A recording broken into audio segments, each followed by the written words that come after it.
Hi అండి. పిక్‌లో చూపించిన embroidery బ్లౌజ్‌ని ఎలా కట్ చేసుకోవాలి, చిన్న సైజు బ్లౌజులకి అనేది చూపిస్తాను. బిగినర్స్‌కి అర్థమయ్యేలాగా. ముందొచ్చేసి మనం లైనింగ్ తీసుకొని దాన్ని ఉతికి ఆరబెట్టేసుకోవాలండి. తర్వాత ఉన్నవాళ్ళైతే ఐరన్ చేసుకోండి. లేకపోతే నార్మల్‌గా ఇలా ఒక చోట పరిచి ఫోల్డింగ్స్ అనేవి మనకి ఆపోజిట్‌లో ఉండాలి.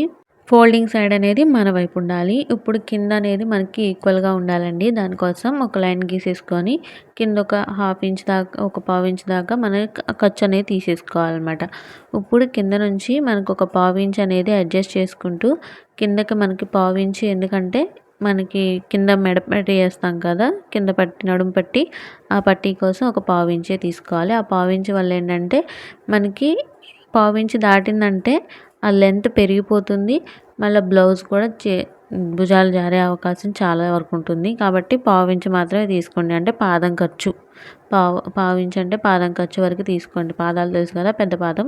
ఇప్పుడు లైనింగ్ బ్లౌజ్కి హైట్ ఎంత, హైట్ తీసుకోవాలంటే ముందు రివర్స్ తిప్పేసుకొని హైట్ని కొలుచుకోవాలి. కింద పావించి వదిలేసుకొని పైన ఒక హాఫ్ ఇంచ్ వదిలేసుకొని హైట్ వచ్చేస్తుందండి. ఇప్పుడు మనకి నడుము ఎంత ఉంది, దానికి కాజా పట్టీ అనేది వదిలేసుకొని ఇలా ఫోల్డ్ చేసుకోండి. 4 ఫోల్డ్స్ చేసేసుకొని 4 ఫోల్డ్స్ తర్వాత ఇలా మడత పెట్టేసుకొని ఒక 1 ఇంచ్ ఏమో డాట్స్కి 1.5 కానీ 2 ఇంచెస్ ఖర్చుకు తీసుకోవాలి. లైనింగ్ బ్లౌజ్కి ఖచ్చితంగా 2 ఇంచెస్ అనేది ఖర్చు తీసుకోవాలి. ఇది చిన్న సైజ్ బ్లౌజ్ కాబట్టి నేను 5.25 తీసుకున్నాను. అందులో 3 ఇంచెస్ ఏమో మెడకి నెక్ తీసుకున్నాను, షోల్డర్ తీసుకున్నాను. మన నెక్ వచ్చేసి 2.25 తీసుకున్నాను. ఇప్పుడు పైన ఒక గీత అయితే గీసేసుకున్నాం. షోల్డర్ ఒకసారి చెక్ చేసుకున్న తర్వాత ఇప్పుడు మనకి సైడ్ జాయింట్స్ దగ్గర ఎంత హైట్ ఉంది, మనకి ఆర్మ్ హోల్ ఎలా కొలుచుకోవాలో తెలియనప్పుడు సైడ్ జాయింట్స్ దగ్గర కొలిచేసుకుంటే ఆర్మ్ హోల్ దగ్గర ఎంత చంకదింపు దించుకోవాలనేది క్లారిటీ వచ్చేస్తుందండి. ఇప్పుడు 2 యాంగిల్స్ అనేవి గీసేసుకుంటే మనకి చంకదింపు ఎంత అనేది వచ్చేస్తుంది. దీనికి ఇప్పుడు మనం టేబుల్ని అయితే డ్రా చేసేసుకున్నాం కదా, ఈ స్క్వేర్ షేప్ని ఇప్పుడు ఒక 1 ఇంచ్కి, ఇది చిన్న సైజు బ్లౌజ్ కాబట్టి 1 ఇంచ్ కంటే తక్కువ తీసుకోవాలి. చంకదింపు అనేది మనం ఎక్కువ తీసుకుంటే అక్కడ ముడతలు వచ్చేస్తుంది అన్నమాట. అందుకే మనం అక్కడ ఒక 3/4 ఇంచు, అంటే హాఫ్ ఇంచ్ కంటే ఒక పావు ఇంచ్ ఎక్కువ అలా తీసుకొని మనం ఒకసారి చంకదింపు అనేది కూడా కొలుచుకొని ఎంత ఉందని చెక్ చేసుకోవాలి. ఇప్పుడు నడుము సైజు తీసుకుంటున్నానండి. మనకి బ్యాక్ పార్ట్ని హాఫ్కి ఫోల్డ్ చేస్తే నడుము సైజ్ అనేది వస్తుంది. పైన ఒక పావు ఇంచ్ అనేది ఖర్చు వదులుకోవాలి. ఇప్పుడు మనకి డీప్ ఎంత కావాలనేది కూడా వచ్చేస్తుంది. ఇప్పుడు దానికి మనకి నెక్ డీప్ ఎంత కావాలో తీసుకోకుండానే మనకి నెక్ అనేది వస్తుంది. ఇప్పుడు మనం రెండింటిని మార్కింగ్ చేసేసుకుంటే మనకి నెక్ రౌండ్ కూడా షేప్ వస్తుంది. నెక్ రౌండ్ ఎంత తీసుకోవాలి, డీప్ ఎక్కువ కావాలా, రౌండ్ ఎక్కువ కావాలన్నప్పుడు ఇలా ఫోల్డ్ చేసేసుకొని మనం సర్ది పెట్టేసుకుంటే అక్కడ మనకి నెక్ షేప్ అనేది వస్తుంది. చూడండి, ఇలా చూపించినట్టు నెక్ షేప్ అయితే వచ్చేస్తుంది. మనకి అక్కడ పావించా హాఫ్ ఇంచా అనేది తెలిసిపోతుంది అనమాట. దీనివల్ల రౌండ్ నెక్ అనేది ఎంతవరకు తీసుకోవాలో అర్థమవుతుంది. ఇప్పుడు ఒకసారి మన ఆర్మ్ రౌండ్ ఎంత వచ్చిందని చెక్ చేసుకోండి. నాకైతే ఈక్వల్గానే వచ్చేసింది. నేను దాన్ని అక్కడ వరకు కట్ చేసేస్తున్నాను. ఇప్పుడు మనకి లైనింగ్ బ్లౌజ్ ఇది వర్క్ బ్లౌజ్ కాబట్టి మనం నెక్ అనేది కట్ చేసుకోకూడదు. ఎందుకంటే ఎంబ్రాయిడరీ వర్క్లు కానీ మగ్గం వర్క్లు కానీ వాళ్ళు ఎక్కువ ఇస్తారనమాట. వాళ్ళు కంఫర్ట్ కోసం వాళ్ళు ఎక్కువగా ఇచ్చి క్లాత్ అనేది మనకి ఎక్కువగా మిగిలిపోతుంది. అప్పుడు ఏంటంటే మనకి నెక్ సైజు పెరిగిపోతుంది అనమాట. అలా కాకుండా ఉండాలంటే ముందు కట్ చేసుకోకూడదు. ఇప్పుడు మగ్గం వర్క్ ఇచ్చిన బ్లౌజ్ మీద మనం సెట్ చేసుకోవాలన్నమాట. చూడండి, నాకైతే చాలా ఎక్కువగా ఉంది. మనకి వర్క్ మీదకి వచ్చేస్తుంది అనమాట. షోల్డర్ అనేది వర్క్ కంటే ఎక్కువ ఉన్నది కాబట్టి ముందు మనం కొంచెం ఎక్స్ట్రా ప్లేస్ ఉంచుకొని కట్ చేసుకోవాలి. దీని తర్వాత స్టిచ్చింగ్ చేసేటప్పుడు అడ్జస్ట్ చేసుకోవాలన్నమాట. ఇప్పుడైతే ఇలా ఎక్కువ క్లాత్ ఉంచుకొని చూడండి, నా నెక్ షేప్ కంటే ఎదురు ఎంత ఎక్కువ ఉందో దాన్ని తర్వాత అడ్జస్ట్ చేసుకొని మనం స్టిచ్చింగ్ చేసేటప్పుడు కుట్టుకోవాలి. ముందైతే కటింగ్ చేసేటప్పుడు ఇలా ఎక్కువగా పెట్టుకొని మనం కట్ చేసుకోవాలండి. నెక్స్ట్ వచ్చేసి మనం హ్యాండ్స్ కట్ చేసుకోవాలి. ఎప్పుడైనా బ్లౌజ్కి బ్యాక్ పార్ట్ తీసుకున్న తర్వాత వెంటనే ఫ్రంట్ పార్ట్ తీసుకోకూడదు. ఎందుకంటే హ్యాండ్స్కి మన అతుకులు పడితే బాగోదు కాబట్టి ముందు హ్యాండ్స్ తీసేసుకోవాలి. ఫ్రంట్ పార్ట్కి అతుకులు పడిన బ్లౌజ్కి శారీ కవర్ అయిపోతుంది కాబట్టి ఫ్రంట్ పార్ట్కి అంత ఇబ్బంది ఉండదు.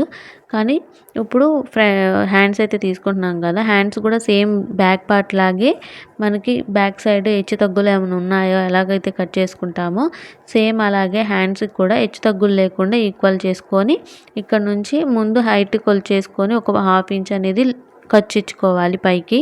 అలాగే కింద డౌన్ ఎంత ఉంది అంతే కూడా మనం ఇలా చంక దగ్గర మడత పెట్టుకుంటే అక్కడ మనకి డౌన్ ఎంత కావాలని వస్తుంది. అదే ఇప్పుడు మామూలుగా మనం టేప్ కొలతలు అనుకోండి, చిన్న సైజ్ బ్లౌజులకి 2.5, 3 మధ్యలో 2.5కి మధ్యలోనే ఉంటుంది. చిన్న సైజ్ బ్లౌజ్ బాగా చిన్న సైజ్ అండి, 26 సైజు. అందుకే మనం దీనికి వచ్చేసి 2 ఇంచెస్ మాత్రమే తీసుకున్నాను. ఒక పావు ఇంచ్ అనేది ఖర్చుతో కలిపి ఒక 2.25 వచ్చిందనమాట. ఇప్పుడు మనం ఇలా 2 మార్కింగ్ చేసుకున్న తర్వాత డౌన్ అనేది మార్కింగ్ చేసుకోవాలి. ఇప్పుడు ఆర్మ్ రౌండ్ ఎంత వచ్చిందనేది చెక్ చేసుకుంటున్నాను. దీనికైతే 7 ఇంచులు ఉందండి. ఈ 7 ఇంచులని మనం ఇలాగా మనకి 1 ఇంచ్‌కి ఇక్కడ మార్కింగ్ చేసుకుంటాం కదా, ఇక్కడ పైన చూడండి మళ్ళీ చెక్ చేస్తున్నాను. ఇక్కడ పైన షోల్డర్ దగ్గర నుంచి ఇలా డౌన్‌కి స్ట్రెయిట్‌గా మార్క్ చేసుకోవాలి ఇలాగా. ఇప్పుడు మనకి 7 ఇంచెస్ దగ్గరికి అలా వచ్చిన తర్వాత ఇక్కడ మామూలుగా అయితే పెద్ద సైజ్ బ్లౌజులకైతే 2 ఇంచెస్ తీసుకుంటాం. ఇది చిన్న సైజ్ బ్లౌజ్ కాబట్టి 1.5కి ఇలా మార్క్ చేసుకొని క్రాస్‌గా మార్క్ చేసుకొని 2 ఇంచెస్ అనేది ఖర్చు వదులుకోవాలి. ఇప్పుడైతే నేను హ్యాండ్స్ పార్ట్ కూడా కట్ చేస్తున్నాను. సేమ్ ఇలాగే ఇప్పుడు కట్ చేసుకున్న దాన్ని కింద ఖర్చుతో సహా ముందే కట్ చేసుకోవాలి. ఇప్పుడు మనం దీన్ని ఎంబ్రాయిడరీ వర్క్ బ్లౌజ్ మీద చూపిస్తాను. దీనికైతే ముందే లోతు తీసుకోవట్లేదండి నేను.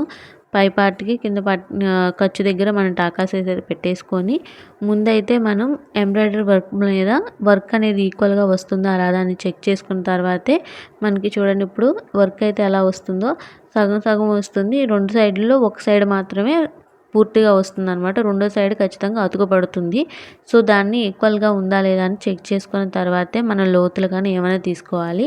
అందుకే ఆ లోతు అనేది మనం స్టిచ్చింగ్ చేసేటప్పుడు మాత్రమే చెక్ చేసుకోవాలన్నమాట. అతుకులు అనేవి పడిన తర్వాత అవి స్టిచ్ చేసుకున్న తర్వాత మనం లోతు తీసుకోవాలి. ఎందుకంటే ఎటువైపు పడుతుందో తెలియదు కదా.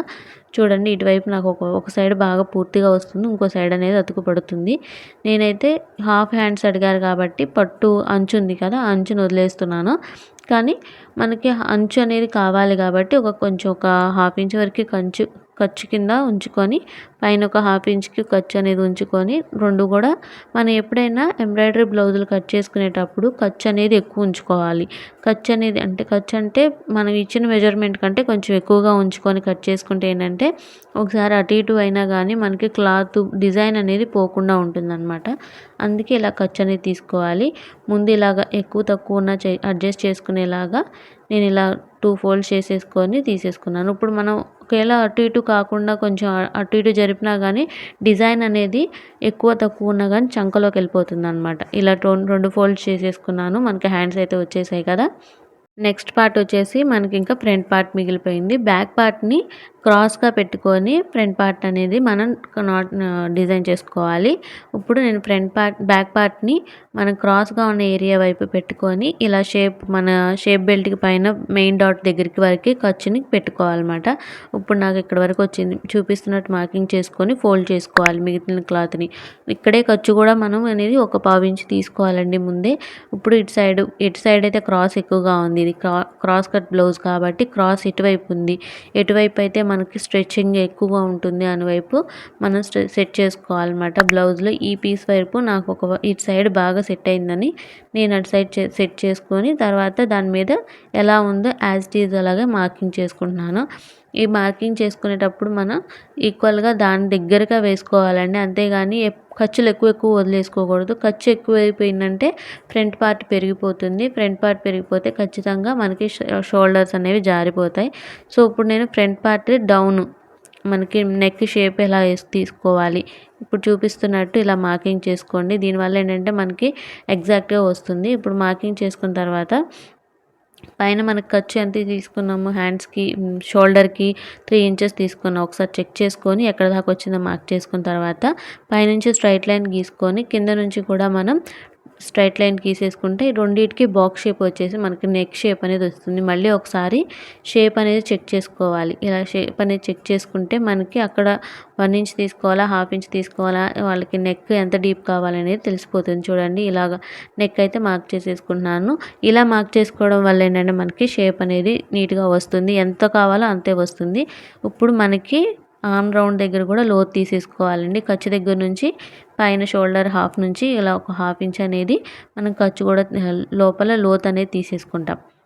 ఇప్పుడు మెయిన్ డాట్ వచ్చేసరికి మనకి షోల్డర్ మనకి ఫ్రంట్ పట్టీల దగ్గర ఒక 1.5 ఇంచ్‌కి మనం వదిలేసుకొని మిగిలింది మెయిన్ డాట్ దగ్గరికి చూడండి ఇలా పట్టేసుకొని మెయిన్ డాట్ దగ్గరికి ఎక్కడ దాకా వస్తుంది అనేది చెక్ చేసుకోవాలి. మరీ సాగదీయకుండా ఎక్కడ దాకా వస్తుందో అక్కడ దాకా ఇలాగా ఒక 3 ఇంచెస్ దగ్గర నుంచి, అంటే ఇది చిన్న సైజ్ బ్లౌజ్ కాబట్టి 2.5 వరకు సరిపోతుంది. చంక దగ్గర కూడా మనకి ఈ సైడ్ జాయింట్స్ దగ్గర కూడా మనకి ఎక్కడ దాకా వచ్చిందో చెక్ చేసుకోవాలి. కిందకి ఒక 1/2 ఇంచ్ అనేది పైకి పెట్టుకుంటే ఏంటంటే షేప్ అనేది నిలబడుతుంది అనమాట. చక్కగా షేప్ బెల్ట్ దగ్గర చక్కగా నిలబడుతుంది.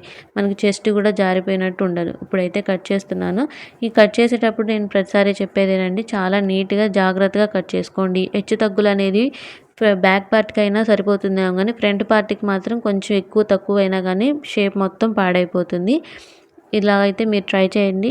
ఇది అంతేకాకుండా ఇప్పుడు మనం కట్ చేసుకునేటప్పుడు ఈ బెల్టుల దగ్గర కానీ, అంటే మెయిన్ డాట్స్ దగ్గర కానీ, మనం చంక దింపు లోతు తీసుకున్న దగ్గర కానీ ఖచ్చితంగా టాకాలు అయితే పెట్టుకోవాలి. దీనివల్ల ఏంటంటే తీసామా లేదా, ఆ లోతు అనేది తీసామా లేదా అనేది క్లారిటీగా తెలుస్తుంది. తెలియకపోతే మళ్ళీ తీసామంటే చంక అయితే టైట్ అయిపోతుంది. ఇప్పుడు చూడండి మెయిన్ డాట్ మీద ఈ వర్క్ దగ్గర చూడండి, వర్క్ అయితే చాలా ఎక్కువ ఉంది. ఇచ్చిన మెడ కంటే వర్క్ అనేది చాలా ఎక్కువగా ఉంది. చూడండి ఇలా చెక్ చేసుకోండి. ఒకసారి ఎక్కడ దాకా వచ్చిందనేది చెక్ చేసుకొని, వర్క్ పోయినా సరే మనకి నెక్ షేప్ ఎంతవరకు వస్తుంది అనేది చెక్ చేసుకొని, ముందైతే నేను ఒక సైడ్ తీస్తున్నాను. 2 సైడ్లు వస్తుంది అనుకొని తీసాను, కానీ నాకు ఒక సైడ్కే పడుతుంది. చూడండి ఇలా ఒక సైడ్ వరకు ముందుకు మార్కింగ్ చేసేసుకున్నాను. కింద షేప్ చెక్ చేసుకుంటే నాకు ఒక సైడే పడుతుంది. ఇంకొక సైడ్ అనేది అతుకు పడుతుంది అనమాట. అందుకే నేను ముందు ఇప్పుడు ఒక సైడ్ వరకు తీసుకొని రైట్ సైడ్ తీసుకున్నామంటే తర్వాత పార్ట్ని రివర్స్లో పెట్టుకొని లెఫ్ట్ సైడ్ అని కూడా తీసుకోవాలి. ముందు నేను రైట్ సైడ్ తీసుకుంటున్నాను. ఈ వర్క్ బ్లౌజ్ అనేది మనకు వర్క్ వచ్చింది రైట్ సైడ్ ఉంటుంది అనమాట. ఇంకొకటి లెఫ్ట్ సైడ్ ఉంటుంది, అది ప్లెయిన్ క్లాత్ మీద వేరే సైడ్ తీసుకోవాలి. ఇలా కాకుండా మనకి ఒకవైపే కావాలి, రెండు ఒకేలా కావాలంటే మాత్రం మనకి ప్రాబ్లం అయిపోతుంది. ఎక్కడో చోట అతుకు అయితే పడుతుంది. నాకైతే ఇక్కడ అతుకు రాకుండా ఉండాలంటే ఖచ్చితంగా నేను ఇంకొక సైడ్ రివర్స్ పెట్టుకొని తీసుకోవాలి. ఇప్పుడు రైట్ సైడ్ తీసుకున్నాను కదా, లైనింగ్ ఇంకొక సైడ్ మార్చుకొని లెఫ్ట్ సైడ్ కూడా తీసుకోవాలి. ఇప్పుడు చూపిస్తున్నాను చూడండి 2 బ్లౌజులు. ఇప్పుడు ఇది రివర్స్ పెట్టుకోవాలి. ఒకటి ఇటువైపు ఉంటే ఇంకోటి ఇంకో వైపు ఉండేటట్టు చూసి మనం మార్క్ చేసేసుకొని తీసుకోవాలి. ఇదైతే ఇప్పుడు ఎక్స్ప్లెనేషన్ మొత్తం కూడా కటింగ్ది చూపించాను కదా, స్టిచ్చింగ్ది నెక్స్ట్ వీడియోలో చెప్తాను. అప్పటి వరకు మన ఛానల్ అయితే సబ్స్క్రైబ్ చేసుకోండి. మీకు అర్థమయ్యేలా చెప్పానే అనుకుంటున్నాను. కాకపోతే మీకు ఏమైనా అర్థం కాకపోతే కామెంట్ అయితే చేయండి. చూడండి ఇప్పుడు కూడా ఇది కూడా మనం క్లాత్ అనేది క్రాస్ పీసే తీసుకోవాలి. లైనింగ్ క్రాస్ ఉంది కాబట్టి మనకి ఇది కూడా క్రాస్గా కనుక రావాలన్నమాట. మెయిన్ క్లాత్ కూడా క్రాస్గానే రావాలి. అలా కాదని ఒకటి క్రాస్గా తీసుకొని ఒకటి స్ట్రైట్గా తీసుకుంటే మాత్రం తర్వాత ఒకవైపు పట్టి లాగుతుంది అనమాట. సో ఇలా అయితే మొత్తం కట్ చేసుకోండి. షేప్ బెల్ట్ అనేది నేను స్టిచ్చింగ్ చేసేటప్పుడు మీకు క్లారిటీగా ఎంత తీసుకోవాలని చెప్తాను. ఇప్పుడైతే నేను front parts, back part, hands వరకు ఎక్స్ప్లెయిన్ చేశాను.